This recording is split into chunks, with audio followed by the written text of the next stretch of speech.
ब्रज 84 कोस यात्रा यानी भगवान श्री कृष्ण से जुड़ी सभी लीला स्थलों के दर्शन करना और उन सभी पवित्र स्थलों का पूरा इतिहास अपने भीतर संजो लेना। मान्यता है कि सावन, भादो, कवार और कार्तिक मास में सभी तीर्थ ब्रजधाम में पधारते हैं। इस दौरान भक्त जो भी मनोकामनाएं लेकर ब्रजधाम पहुंचते हैं वो पूर्ण होती हैं। आप सभी की मनोकामनाएं पूरी हों, इसके लिए विश्व शांति सेवा चैरिटेबल ट्रस्ट के तत्वाधान में पूज्य श्री देवकीनंदन ठाकुर जी महाराज के पावन सानिध्य में ब्रज 84 कोस यात्रा एवं भक्तमाल कथा का आयोजन 8 से 14 जनवरी 2021 तक किया गया है। जय जय भक्त माल सुखदायक, जय जय भक्त माल सुखदायक। लोक ललित पर लोक सहायक, लोक ललित पर लोक सहायक। जय जय भक्त माल। 84 कोस की यात्रा में कुल 24 पड़ाव होते हैं और पहले पड़ाव की शुरुआत कल की गई। सभी भक्त शांति सेवा धाम वृंदावन से बसों एवं गाड़ियों के जरिए राधे राधे के जयकारे एवं कीर्तन करते हुए यात्रा के प्रथम दिन के दर्शन करने निकले। प्रथम दिन सभी भक्तों ने पूज्य ठाकुर जी महाराज संग केदारनाथ, बद्रीनाथ, चरण पहाड़ी, भोजन थाली एवं कामेश्वर मंदिर के सुंदर दर्शन किए। नमः शिवाय, नमः शिवाय, ओम नमः शिवाय, हर हर भोले नमः शिवाय। गंगाधराय शिव, गंगाधराय, हर हर भोले नमः शिवाय। ब्रज 84 कोस में वे सभी स्थान भी आ जाते हैं जहां ठाकुर जी ने लीलाएं की थी। इसी के साथ प्रथम दिन पूज्य महाराज श्री ने केदारनाथ पर्वत के पवित्र स्थान का महत्व बताया। राधे जय राधे राधे।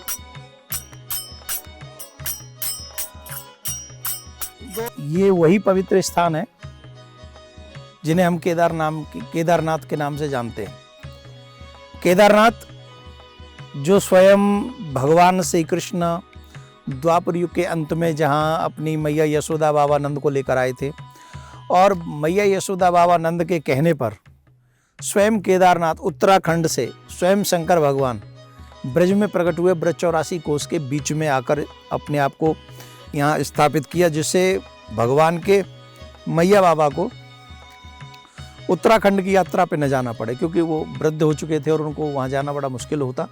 इसलिए स्वयं शंकर भगवान यहाँ पर केदारनाथ के रूप से अवतरित हुए और यहाँ ब्रज में 84 कोस की जब परिक्रमा आप करेंगे तो आपको ये स्थान मिलेगा।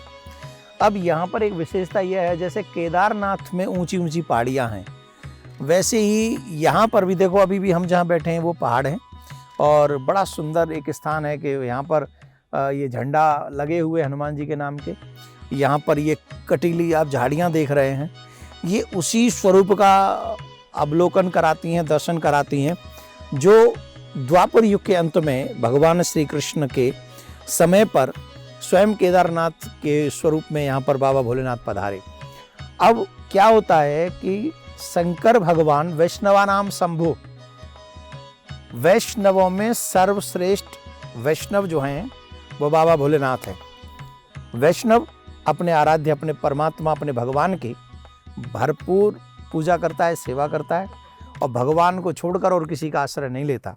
वैसे ही बाबा भोलेनाथ भी भगवान श्री कृष्ण के ही आश्रय रहते हैं। आप ब्रज में जाएंगे, अभी कामा भी जाएंगे, ये कामा में भी कामेश्वर महादेव के नाम से हैं।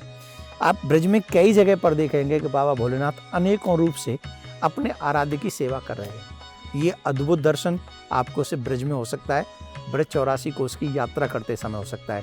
तो ये सभी जितने भी लोग यहाँ बैठे हैं, ये भाग्यशाली लोग हैं जो इस समय हमारे साथ ब्रज 84 कोस की यात्रा में हैं और चलकर यहाँ पहुँचकर ब्रज की और ब्रज की महिमा को ये जानने की कोशिश कर रहे हैं। इसी के साथ पूज्य महाराज श्री ने यात्रा के दौरान 3 धाराओं के अद्भुत दर्शन भी कराए और उनके बारे में अवगत कराया। प्रेमियों को मेरा प्यार भरा राधे राधे। आज मैं जहाँ हूँ, इस सुंदर दृश्य को देखकर मन अपने आप में प्रफुल्लित हो रहा है। मेरे राइट हैंड साइड में नारायण भगवान के रूप में ये पर्वत विराजमान है। यहाँ पर नर नारायण और स्वयं श्री गणेश जी के रूप में पर्वत के रूप में यहाँ पर विराजमान है। गंगोत्री जमुनोत्री के रूप में यहाँ पर ये तीर्थ स्थान ब्रज 84 कोस के बीच में उपस्थित है। यहाँ पर आप देखेंगे, यहाँ 3 धाराएं आपको दृष्टिगोचर होंगी। ये जो धारा है उसको गंगोत्री कहा गया, इसको जमुनोत्री कहा गया है और यहाँ अलखनंदा के रूप में ये यहाँ पर विराजमान है।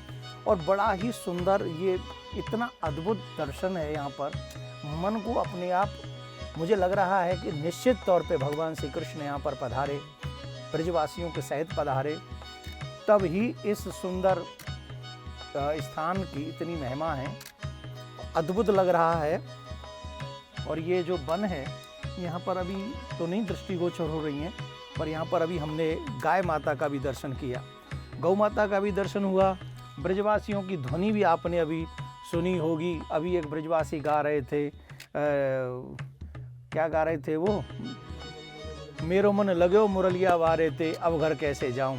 तो ये ब्रज का आनंद है, अलौकिक आनंद है।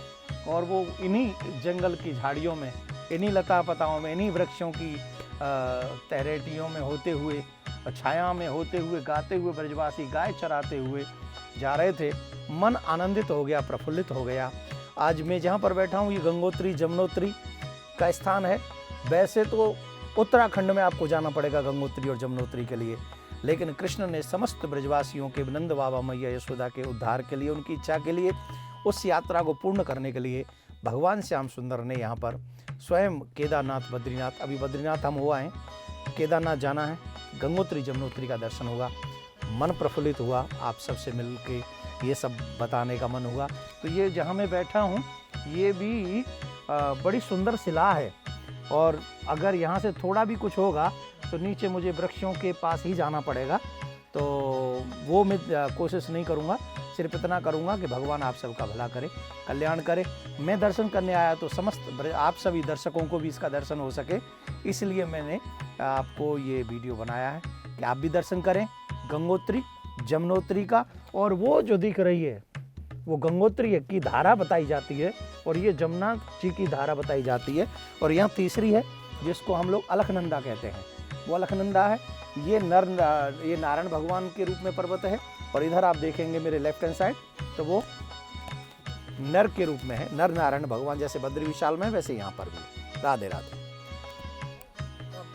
तो ये थे प्रथम दिन के दर्शन। द्वितीय दिन के 84 कोस यात्रा के दर्शन करने के लिए आप जुड़े रहिए VSS City ऑनलाइन के YouTube चैनल से। राधे राधे।